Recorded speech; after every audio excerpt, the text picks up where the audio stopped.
Balma Malion ka fo ka wale mando. Ambora bituguni. Bi vidéo, j'espère que vidéo tena djena kosobe. Bi vidéo betalike ouverture média kan. Nere balma ke Tcherno Ndiaye anaka mogo. Malion ko be jatemina eche. Ansikle no amena ambe jatemina la. Nan de la ka fo anga vidéo temana ko frondo siglendo. Pour que ka imam Mahmoud Diko kele ka buruja ka dénigrer ka mankutu tien ka tro tien faut ka akogo ya malien donyi au front siglendo neni kuma fo aw nyana ka temere nya fo aka chansi ya bakeli depuis domina ni sola bora ka lancement ke neni kuma fo mu ka tamanya na de nya fo domina wa ya soro ko make ina fa meto na bi mais bi en fla keneka sola be ka Diko kele tout simplement parce qu'elle était Diko fait kakro mogo be kol ni Diko blala nyogona ou be kol te Diko fait sur la be freke tchogo bela kolu gere ayere la les allées de circonstances ka Diko kele front flalo sur la taille nte Diko fait fiu we dina keneka dina tagabulo dina siraka nte Diko fait sur la be Diko ko kele la amena de bibe ka beno allié des circonstances no doye bala fasike kuyate no doye baba kamara nuye no doye buba fana nuye tout ça là kakla kana fara ouverture média be soro la chogodi malo mena o de foyina bi vidéo yere bode kan benika bénéfice do so la tay dina koy mais nous tay ame do soro ka dun ame ka do défend ame Diko dénigrer ame Diko kele ame Diko foka kugoya malen dunye il faut que anga Diko tien ka terrasser ka éliminer avant 2022 a t'est passé Malion ni aw hakili bala ouverture média moko tama ya kuma fo de moko ya fo fambe ko ouverture média ko ubuka baraka bubuye ko bubu kele no kusa ni kuma fo de a fora dabela a fora fambela yoro neko neti taka o terrain kan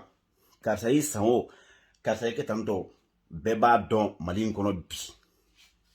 a media fin fe be a chita te faso koy a beta mbega balo ala mbasoro ça de mbeni ke a récompenser mi o wari di contrepartie me wari mine media mbebiti e bi se ka boka fodi idala ne ma sande nte wari mine de ne te fin soro la ba kewa ita kewo d'autant plus que ni a jetimine mali kono barati mais bekera vidéo mani bekera media ali mi mana téléphone sur sa keme fla crédit forfait à drop paf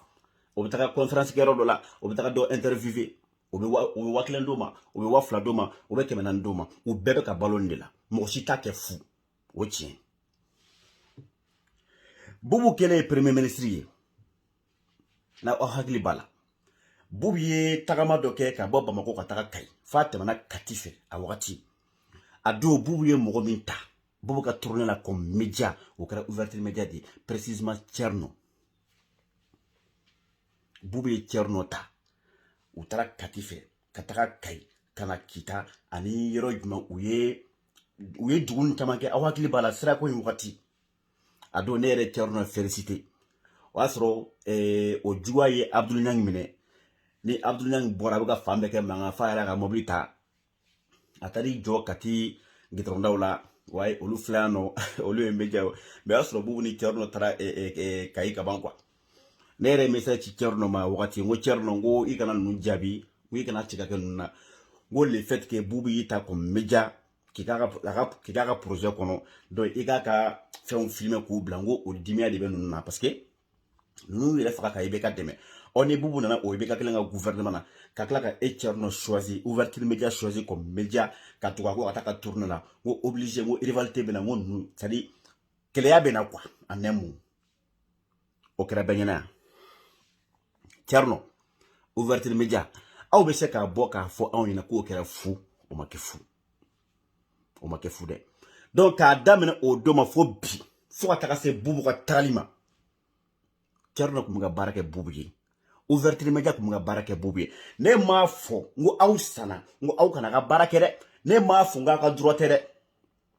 parce que aw ka media de vous êtes privé aw bɛ mɔgɔw interviewer aw bɛ déplacer ka taa mɔgɔw ka ciw la aw b'a ka fɛnw kɛ aw b'a ka wari minɛ c'est tout à fait normal et là je reconnais là aussi comme quoi aw bɛ baara min na vraiment aw bɛ wuli ka jɔ la awɔ Mali kɔnɔ nkalon ma ɲi dɛ ne tɛ mɔgɔ juguyan tɛ mɔgɔ hasidiya hali n'a y'a sɔrɔ bubu kun bɛ aw sara hali n'a y'a sɔrɔ aw kun bɛ ka baara kɛ bubu ye mais il faut reconnaître que aw wulila ka taga population ka kow la o kɛra awɔ mais maintenant qu'est-ce qui se passe depuis ni bubu tagara nin kuma fɔra dɛ Imam Dicko Dicko ye na caman bon dɛ awɔ Dicko ye na caman bon mɔgɔw de kun bɛ yen minnu kun bɛ ka balo Mali la mɔgɔw de kun bɛ yen minnu da kun barilen don Mali la à travers IBK et Bubu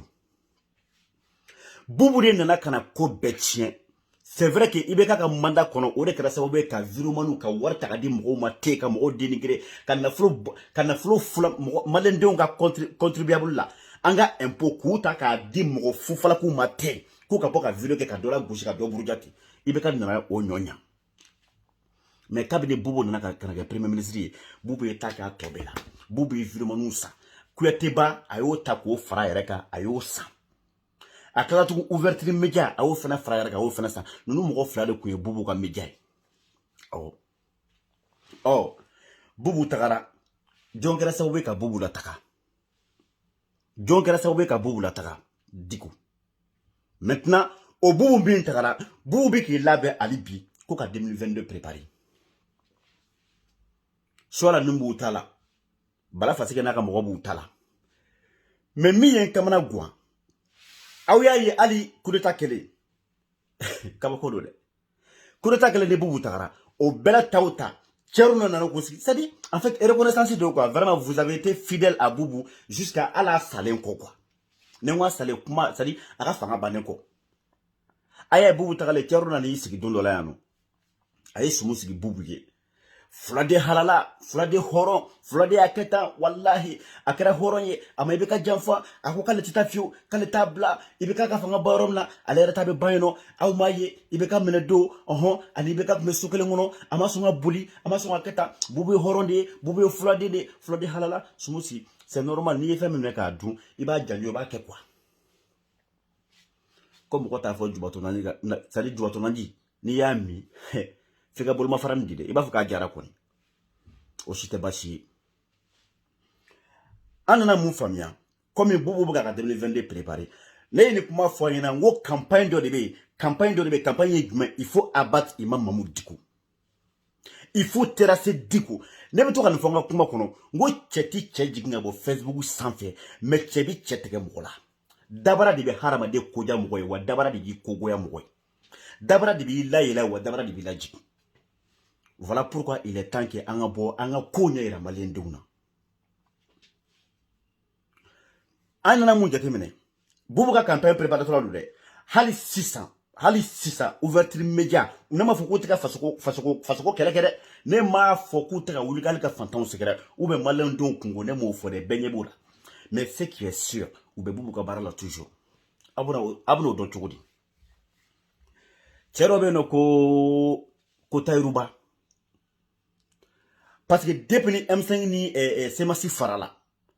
fo kana se le 7 décembre ma ne m'a ye ko Tierno karala kana mɔgɔ ta ko mɔgɔ min b'i da sago fɔ Dicko ma a courage yɛrɛ kun t'a la yɛrɛ mais n'i ye fɛn min minɛ f'i ka baara kɛ jagoya il était temps pour Tierno ka bɔ ten sa k'a yɛrɛ ja gɛlɛya vraiment a bɛ baara min ou bien tâche min confier la f'a ka bɔ a k'o waleya le 7 décembre o y'a sɔrɔ le 6 décembre nin Tayiruba in a ye video fila kɛ ka tugu ɲɔgɔn na a ye video fɔlɔ kɛ o taara 30 et quelques minutes la ou bien 27 minutes je crois a y'o tigɛ a tilala ka video filanan kɛ an nana an ye video ninnu ye Maserti ka page kan an y'a ye réseau sanfɛ comme o ye Dicko dénigré maintenant sisan comme Tcherno ouverture média olu be bubu ka bara la mogo be ka dofo digo ma mogo be ka digo denige ko buruja ko la gushi ko tochin o bolu intéressé o bolu ka affaire ke il faut faire appel à Tayrouba kana no plateau sans fait o kana yisigi ka digo denigri folo la fom ben ala na krete ayake ala ko so malion ay taga ay sigi ko fe wati na bubu tume premier ministre la Tcherno kumana mogo ta interview la hanni ko kibi don fo gouvernement ma billahi aba goshi ka buida imana fo kibe doni fo gouvernement ma aba goshi ka buida election ko wati député ko election ko wati ani coronavirus ko affaire la Tcherno kuma mogo ta hali male munu be ko ka lu kumbe intervenir ou ka Tcherno ka émission na nemi ko kibe do fo bubu ma ou be gouvernement ma Tcherno ma isabali anta ka kuma ko ou be anti tanto en fait abila décourager abe frère ka ira to be ka fo ko ale ta ka mogo ta kana ou qu'on a beaucoup dénigré, ou qu'on a gouvernement dénigré. Il stoppait ses, comment on appelle, ses invités. À comment mon invité, ou le quand comment mon fort, nous comment le gouvernement contrôle là, ou bien beaucoup contrôle là, Tchernobyl l'a stoppé. Parce que au tuer, il fallait à tout prix protéger Boubou. Boubou le gouvernement. Moro farano. Hali kunti sa non, ogo sa ko kuma. Militaire ou ka armée ko kuma ou bien blindé en carton ko kuma non ouais au kuma qu'on tire voiture no ko plateau ka jamais de la vie. Pourquoi? Parce que Boubou était le premier ministre, parce que Boubou était impliqué dans ce dossier là. Moko kuma na kibe Boubou attaqué ou be gouvernement attaqué ou kuma tika buida ni kera no benyana no shima songa kuma imam diko kote ou be arasara ka kuma ko almami nimine iga kurane kala tuko kan o ibo mune kodu mais almami nimine iga kutuba datu ube iga kurane ibama yelama o mafode aya ka wari mine mais mi ye tien aya bo ga jamana kono duma teni kele ka video flake comme nya fo yana to no obe Tcherno no arranger obe Boubou arranger Tcherno tara teni takana siki no eta Roubaix le 7 décembre kana ola siki kuma foite o mami fo dikoma ka diko burja ka diko la gushi ka fembeke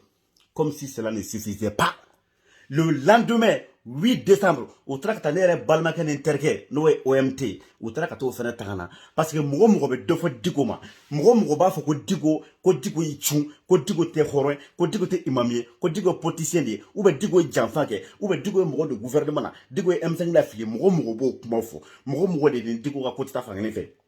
en un mot mogo be diko contrôle la mogo be ka diko kele ou to tikla mogo tana lusi ko lu be ubu da sa ko fo hali kuma te buda hal no li kuma do fo ou kla ka se ko e ba fa ka ko diko ne kewa e ba fa ka be tanto ça lu ba ko to da orke blende ko wati ou kuma mogo mun ta billah hal ni kuma do fo minti ta ka bubu kanuna fio ou kuma la stopper kabako dole o beki boy an nana kana muni yoro nya fo yana billahi aw yere ka o siga ko jatimena nin domina le 7 décembre de Tcherno be Tienta domina Tayrouba inta domina o do neire ya don tigi ngo a chena ngo Tcherno ay limité de dépasser bi lui-même il le sait avec do famille kono amadeli na kwa a jaku tira kariya kan nyoko nake maleo moni bebi imam digo ay chuma ay kita imam digo malio galon ani tien ambo bode ko di malende uma ante sira akoy ka koy mi akoma na kemi akoy parce que amadelo ola quoi kam wole kan yisigi o kana kam wole kan o sigi o ki da saga fo imam digo ma ale Tcherno madeli ola. Pourquoi jusqu'à présent jusqu'à le 7 décembre Tcherno me digo respecté awo aka introduction na de ay taka video la ci faba fo galon le tien on be wuli an bo ta ko di malanduma no ko be kemi o be koyi parce que abado abana dossier mi tabi dossier mba bulu bi abana mo ko placard da sa ko fo dikoma abado mi mba la quoi. Bref hal ni fenta la bugolta la fo etala mais abado o ta le jugo ale ba digo amadigo la quoi ayo bla o da sa ko fo anani OMT o duguja o da sa ko fo bi video yere be muneka en fait vidéo sigi kunte dore de ouverture média mogo a bête parce que jusqu'à présent ici Mangara a tamasema ntamasama madele ka ekola comment faut bref on aller de à directeur aller de atigi peu importe mais munu me afficher le munu me kuma na bolila udana kana chwala ta o donna nya fo yana de yora be ba kalama ko sola ko me ka diko kelo bile ka sola blaya ne ma fo sola ma de ka intervenir verti me jakade ko o donna ku ya ta o tigala fo cerno ba do tigi cerno ba don ale be ka sola tagana sola na kunye kan da sa ko fo dikuma sola na kunye kana diko la gosi ka diko burja ka denigrer parce que olu ka page kan ou ka page jama ka tam ou abonné ka tam je crois 200 ou 300 000 et quelques ou ka page abonné ka tam donc ni na kuma no diemo ba malien ba den ba munu be réseau sans fait ou tara sola tagana sola na ka da sa ko fo aga kuma na pour que ka justifier aba fa ka ira malien dona ko lu te ka sola wule kana kana diko burja ou be ka ni da sa ko fo dikuma faba fo odona on anyi wule odona o tan yan tantegema wati yan tantegema o de sarana amase ka nyinga do kume amase ko lukila c'est pas ça, ce n'est pas ça. Tout simplement mogo be diko kele bi o kadu o lui sola na kana ko flana aw nya fo nyana de bima sola bla maliko no de aw ma fama ka sola ye fenga sanfe ouverture media sanfe ni clé flana te oh una ni sola yi da so fo dikoma sola yi kuma be fo cerno ni ko je faga wa ndaro je frere ni faga wa ou bien je de farala wa ou bien je ne sais pas ko feno farala ou bien feno faga wa fo chodi cheni wa cheni kulo mesani moi je ne sais pas ko je fali wa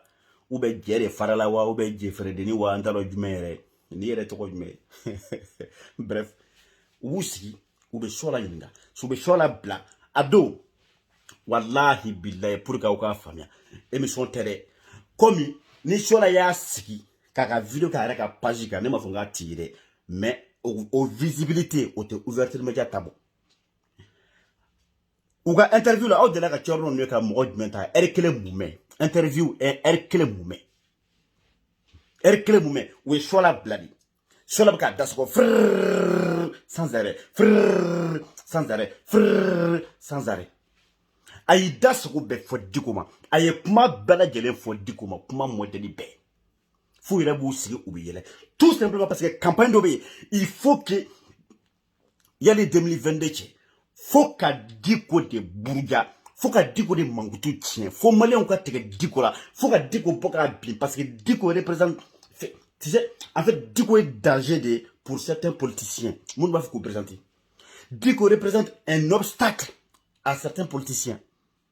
Ma famille. Donc, la no doye bubu il faut que anga mogo be se ka diko kela al ne wula be ka dofo diko ka diko burja o be so ne rêve to ko place o ko plateau sans fait aw ni ala na kraje bon ibe nu sigile malion aw je be nu sigile la kumana ni uye ba foko no ko ngande muso ta ka du masisa ni uye iba fu ko mogo sebe baw iba fu ko harama de sen iba fu no ko nu ko mali ben nu ngonte u be se kuma na u la dan nu be mogo bunya janu te foye sadi ni ko na kuma ibi ne ke kwa mais ali danga denga fana do e billahi akwa haketo kuma na nenga daludu ibu sikile kuma na no alhamdulillah ça va u be mogo bunya u be gasi sigu bakatanto mais ne kofe derrière quoi vesti nous derrière quoi cravate derrière t-shirt ou quoi écran kofe faut te ni banani kalaote faut citer ni banani kalaote faut avec faut be presser mo ka bo micro là pour que parce que dala gese do quoi ou be ballona de faut non laisse tomber ma tiorno tamere même mo mte tiorno yere man nu be dele ngawde billahi a be banani kala fana ko nsere be bako ou ye choalata pour que kaira aula ode kama ouverture media sola ta domina a vidéo ou sola ta sola das ko befo oh sola vidéo bla jefa oh ere yan tantrema ere baraka ba wati jana oh dagurunya laba menu bulo jefa kan ka kuma fo wa me foli ke okay ko au revoir chorne reba ko au revoir mais sauf que ou klala ou ma famia ou akila ko no ko vidéo tikara ko direct tikara ja direct matike Jeffrey to la dro wira ku akila ko direct tikara de atra ko che ko Hydra de be chola ko fe en fait comme Hydra be amene ani ni fo ka temere anya fo ko Hydra te digo fe pardon ko Hydra te digo fe oh maintenant Jeffrey ko ou be atoko de to ya je sarawa Jeffrey ou be Jeffrey ça je ne sais pas o chengo ko Haidara de be ansari ni mɔgɔya la mɛdɛ ouverture media mɔgɔ ko te ko Haidara de be choix la kɔfɛ ka choix la suka bla Diko la ko ba don ta ne tiɲɛ billahi parce que tout le ko vidéo tigɛra voilà pourquoi a don dɔrɔn u bɔra kalama dɔrɔn u ma vidéo in publier dɛ u sina ka vidéo supprimer ka bɔ ka page ka te direct mais o y'a sɔrɔ dɔw ye vidéo in ta mais mɔgɔ min y'a ta n b'a dɔn tigitigi a tigi ma sɔn hali banni kɛ yɔrɔ in bila a tigi fana y'a tigɛ non kabako don dɛ aw ni ala na kira ci i bɛ ninnu sigilen non an fa walayi an ka mɔgɔ sɛbɛ an kɔrɔ an tɛ kuma t'aw ɲɛ an ma kɛ tan an bɛ mɔgɔ bonya mais nin bɛɛ kɔfɛ dɛ foyi tɛ nin bannikɛlaw tɛ fana ko n sere bɛ ba kɔ jɛfaga ye banni min kɛ aw ni ne an ka jɛ an ka lamɛn sira ninnu ye dɛ e bɛ sɔrɔ sira ninnu ye Haidara de bɛ to a la kɔ Fatigi Haidara ɲamtaden bɛɛ de bɛ to a la kɔ Fatigi Haidara ɲamtaden bɛɛ de bɛ to a la kɔ Fatigi Haidara ɲamtaden bɛɛ de bɛ to a la kɔ Fatigi Haidara ɲamtaden bɛɛ de bɛ to a la kɔ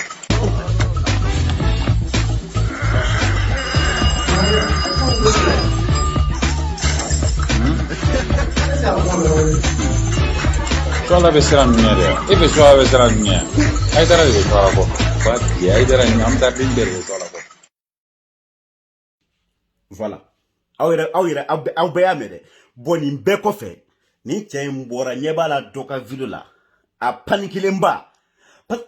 cɛ aw billahi aw jogo de ye nin ala na kira aw tɛ se i tɛ se k'i ban i yɛrɛ jogo la quoi ko dosokɔrɔ t'a sonsoro tɔgɔ kɔrɔ bila k'a b'a bɔrɔna na dugumɛnɛ sɔnkɔrɔ kini ye et ni ala na il faut bandaw ɲuman président ɲuman il faut être malade ou il faut être fou pour que kan y'i jɔ i yɛrɛ kuma kama ko ti e ye quoi ne ko e bɛ jɔn de déranger e ye c'est nafa jumɛn b'i la mɛ ni jɛ faga de dɛ wa tɔgɔ de o de tɛ nafa jumɛn b'i la importance jumɛn b'i la ko dɔ ka taa ka taga kumakan dɔ ta k'o traiter ko k'o yɛlɛma k'o kɛ e ye e bɛ mɔgɔ ni mun cɛ i bɛ c'est en fait qu'est-ce que tu représentes au Mali tu représentes quoi nafa jumɛn de b'i la ko mɔgɔ bɛ voix traiter nafa jumɛn de b'i la ko mɔgɔ ko dɔ bɛ wuli k'e juguya minɛ ko ka taga kumakan dɔ labɛn ko k'o kɛ e voix ko ka n'o bila k'o tɛ kumakan ye hali tɛ miiri tɛ malo hɔrɔnya la bilahi i kumakan flagrant délit aw ka vidéo aw y'a supprimer mun na pourquoi est-ce que vous avez supprimé la vidéo aw ye vidéo fɛn fɛn kɛ depuis n'aw sigira fo bi depuis aw ka média sigira fo bi aw ye vidéo fɛn fɛn kɛ a bɛɛ b'aw ka page kan aucune vidéo n'a été supprimée aucune vidéo n'a été supprimée aucune vidéo mais comme bizarrement celle-ci a été supprimée et vous connaissez très bien la raison aw b'a dɔn tigitigi vidéo supprimée na kun jumɛn na flagrant délit d'insulte de maire ko b'a dɔn ta jɛ faga kuma kan aw bɔra vidéo lamɛn dɛ ko b'a dɔn ta ko Haidara de bɛ choix la kɔfɛ o bɛ tila k'a bɔ a yɛrɛ kumakan a yɛrɛ ka bannikan dɛ parce que a tun hakili la ko vidéo in ko u tun bɛ direct min na k'a tigɛra mais sauf que u ka technicien y'u janfa parce que technicien ma vidéo in tigɛ technicien ma vidéo tigɛ u delila la mais sauf que voilà ni ala ko k'a b'i lebu ni ala ko k'a b'i yira i ye den fasuguya den qualité min ye ni ala ko k'a b'i ta k'i yira diɲɛ na ala b'a kɛ e tɛ se k'a bali mɔgɔ tɛ se k'a bali aw ni ala na kira kɛ ninnu ye hɔrɔn aw ni ala tɛ nin ye hadamadenya ye ala de ye aw lebu parce que aw ko de ko f'aw ka dankari kɛ dɔ la ala ka mɔgɔ bonyani ala kɛmɛ ka sutura bɛɛ beri mɔgɔ min kan aw ko fɔ aw k'o sutura ta ka bɔ o tigi kan ala ka jɔni n'i ko k'i tɛ o ye ala b'i ɲɛ fila ci a bɛ k'i ɲɛna ou bien ala b'i nabaraya i b'i sigi i b'o ye ou bien ala bɛ kɛ fiɲɛtɔ i bɛ to so kɔnɔ e b'a kumakan mɛn kɛnɛma quoi mais cɛ a ye sabali sa wari minɛ k'a dun ye tiɲɛ dɔ ka baara kɛ tiɲɛ mais pour ka taga mɔgɔw mankutu tiɲɛ aw ma fɛn dɔ faamuya bilahi hali ni Diko y'i cun ni M5 ye ko ne bɔra prévu kalama k'a y'i cun ne ka papa ka t'a la wa ne tɛ dɛ maliyɛn den baden et vous savez pourquoi aw tɛna se ka Diko mangoya maliyɛn denw ye aw tɛna se ka foyi kɛ o ye ala yɛrɛ b'i charger o yɔrɔ la quoi mais est-ce que vous savez pourquoi parce que durant 7 ans ou bien pendant 7 ans maliyɛn denw tun bɛ ka balo joli de la maliyɛn denw tun bɛ ka balo jahanama na maliyɛn denw tun bɛ ka balo tasuma na maliyɛn denw tun bɛ ka balo c'est-à-dire ɲɛni ni tɔɔrɔ modèle bɛɛ o kɛra aw sen kan yan ɔ cɛ min nana ka n'o dagajalan daga ta ka bɔ maliyɛn denw da la n'o i bɛ ka fanga yɛrɛ o kɛra Diko de hali a dan o ma cɛ caman de ye layidu ta Mali kɔnɔ a bɛɛ ye tunu malidenw ye mais cɛ kelen min y'a laban dɛ o de ye Diko ye k'a fɔ k'a bɛ IBK la taga IBK fanga in a b'a bɔ malidenw kunna a y'a layidu ta malidenw ye wa a y'a tɛmɛ a dan o dɔrɔn ma le fait que IBK tagara de IBK ka fanga bɔra anw kɔnɔ dɛ